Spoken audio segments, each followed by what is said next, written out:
দর্শক বন্ধুরা, আবারও নমস্কার। একটা নতুন বিষয় নিয়ে আজকে ফেরত এলাম। আজকের বিষয় হচ্ছে মিথস অ্যাবাউট আইভিএফ।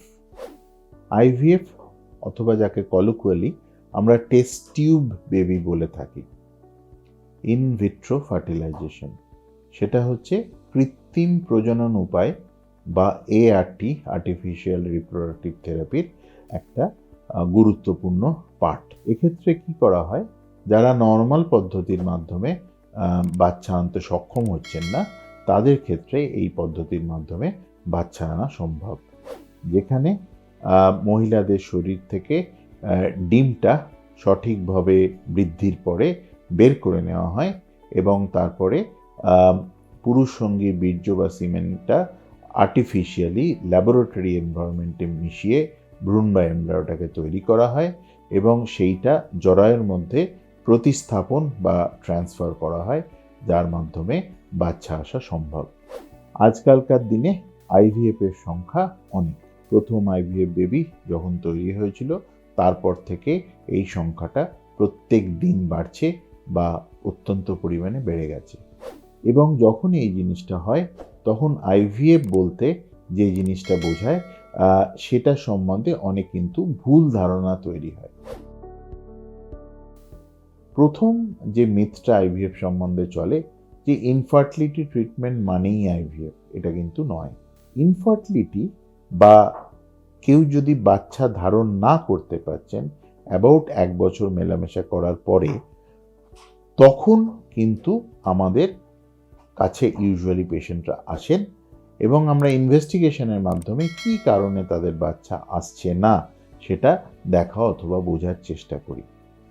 কিন্তু আইভিএফ বা টেস্ট টিউব বেবি হচ্ছে এই ধরনের ট্রিটমেন্টের ক্ষেত্রে সর্বশেষ ধাপ অথবা লাস্ট স্টেপ। বেশিরভাগ ক্ষেত্রেই কিন্তু নন আইভিএফ পদ্ধতি বা সাধারণ পদ্ধতির মাধ্যমেই কিন্তু বাচ্চা আনা সম্ভব। নেক্সট যে মিথ বা ভুল ধারণাটা চলে, আইভিএফ অত্যন্ত পেনফুল ব্যাপার। একদমই না। আইভিএফ অ্যাজ সাচ পেনফুল নয়।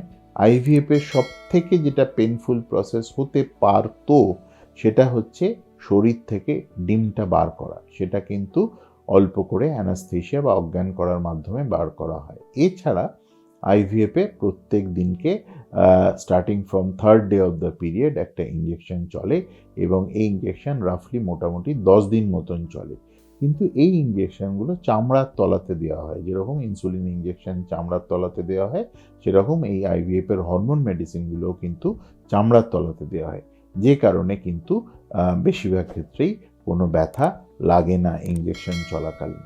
এছাড়া যখন ভ্রূণটা জরায়ুর মধ্যে প্রতিস্থাপন করা হয়, এফইটি অর ফ্রোজেন এমব্রায়ো ট্রান্সফার, তখন সেটা কিন্তু কোনো অজ্ঞান না করে স্বাভাবিক পদ্ধতির মাধ্যমেই জরায়ুতে প্রতিস্থাপন করা হয় এবং আমাদের এক্সপিরিয়েন্সে বেশিরভাগই মহিলার এক্ষেত্রে কোনো ব্যথা বা ডিসকমফর্ট হয় না।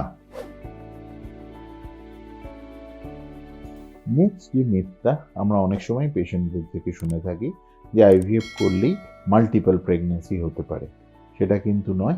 বেশিরভাগ আইভিএফ প্রেগন্যান্সিতেই কিন্তু সিঙ্গেল প্রেগন্যান্সি আসে।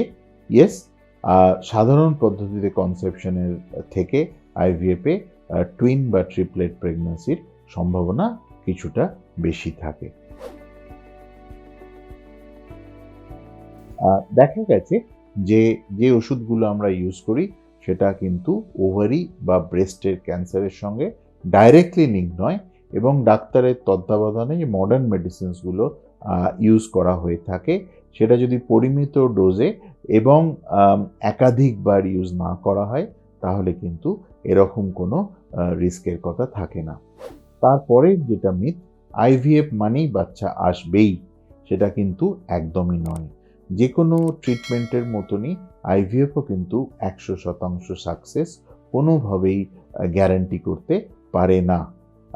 এটা একটা টেকনিক্যাল ব্যাপার যেখানে কোয়ালিটি অত্যন্ত গুরুত্বপূর্ণ, কিন্তু আইভিএফ এর সাকসেস ডিপেন্ড করে যেখানে আপনি করাচ্ছেন, যে ডাক্তারদের হাতে করাচ্ছেন, যে এমব্রায়োলজিস্টের সঙ্গে আপনি করাচ্ছেন, যে ল্যাবরেটরিতে আপনি করাচ্ছেন, তার সঙ্গেও ভেরি ইম্পর্টেন্ট হচ্ছে যে ডিমের কোয়ালিটি এবং স্পার্মের কোয়ালিটি, এই দুটো যদি ঠিক না থাকে, যেটা বয়সের সঙ্গে সঙ্গে চেঞ্জ হয়ে যায়, ডিমের ক্ষমতা, শুক্রাণুর ক্ষমতা এগুলো কমতে থাকে, তাহলে কিন্তু obviously success can never be 100%। সুতরাং আইভিএফ করালেই যে আপনি সাকসেস পাবেন সেটা নয়, যদিও যে কোনো ট্রিটমেন্ট অফ ইনফার্টিলিটির মধ্যে আইভিএফই কিন্তু একটা ম্যাক্সিমাম সাকসেসের ট্রিটমেন্ট বলে মনে করা হয়। নেক্সট যে মিথটা অনবরতই আমাদের কানে আসে, যে আইভিএফ প্রেগন্যান্সি দিয়ে যে বাচ্চারা তৈরি হচ্ছে তাদের কিন্তু ডিফেক্টিভ বাচ্চা অথবা তাদের কোনো প্রবলেম ওলা বাচ্চা এরকম হতে পারে। এরকম কিন্তু একদমই নয়। বেশিরভাগ আইভিএফ এর মাধ্যমে যে বাচ্চারা তৈরি হয় তারা কিন্তু সবল এবং সুস্থ হয়, এবং বেশিরভাগেরই ক্ষেত্রে কোনো স্ট্রাকচারাল ডিফেক্ট থাকে না। যদিও কম্পেয়ার টু নর্মাল কনসেপশন বা স্বাভাবিকভাবে যারা প্রেগনেন্ট হচ্ছেন, কিছু কিছু ক্ষেত্রে এই রিস্কটা সামান্য হলেও বেশি থাকে, কিন্তু সেটা কিন্তু সঠিক পরীক্ষার মাধ্যমে নর্মাল প্রেগনেন্সির মতন আইভিএফ প্রেগনেন্সিতেও ডিটেক্ট করা সম্ভব হয়। সেই জন্য কিছু কিছু ক্ষেত্রে আমাদের মনিটরিংটা একটু ইন্টেন্স লাগে আইভিএফ প্রেগনেন্সির ক্ষেত্রে। আর একটা জিনিস আমাদের কখনো কখনো শুনি যে একবার আইভিএফ ফেলিওর হলে বারবারই ফেলিওর হবে অথবা সাকসেস পাওয়ার সম্ভাবনা কম। একদমই এটা নয়। যে কোনো আইভিএফ ট্রিটমেন্টের মধ্যে সাকসেস ফেলিওর দুটোই হয়, এবং যাদের ক্ষেত্রে ফেলিওর হয় ইউজুয়ালি তাদের ক্ষেত্রে রেকমেন্ড করা হয় সেকেন্ড সাইকেল ট্রান্সফার করার জন্য। যদি তাদের embryo from the first cycle already থেকে থাকে তাহলে ইউজুয়ালি সেকেন্ড সাইকেল প্রথম সাইকেলে 3 থেকে 4-5 মাস পরে করা হয়। যাদের ক্ষেত্রে প্রথম সাইকেল থেকে এমব্রায়ো থাকে না তাদের ক্ষেত্রে ফার্দার কাউন্সেলিংয়ের মাধ্যমে আরেকটু পরে কিছুটা রেস্ট দিয়ে পরের সাইকেলের ক্ষেত্রে করা হয়। সুতরাং আইভিএফ আজকালকার দিনে একটা বাস্তব। আইভিএফ নিয়ে বিভিন্ন ধরনের রটনা চলে।